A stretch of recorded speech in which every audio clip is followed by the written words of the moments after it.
Hey guys, it's Jameson.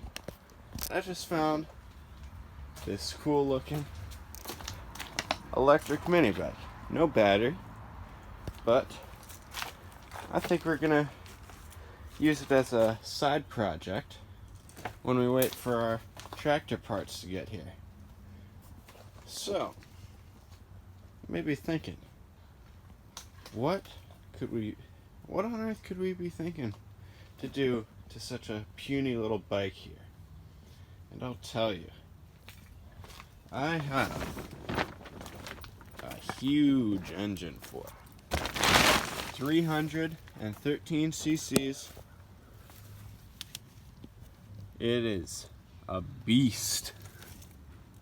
Now, I think we're gonna put this guy in there, and then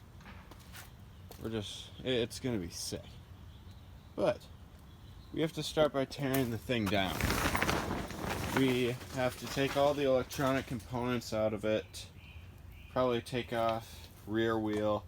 I don't think that we'll be able to use that anymore, but that's fine. We might have to do some frame modifications.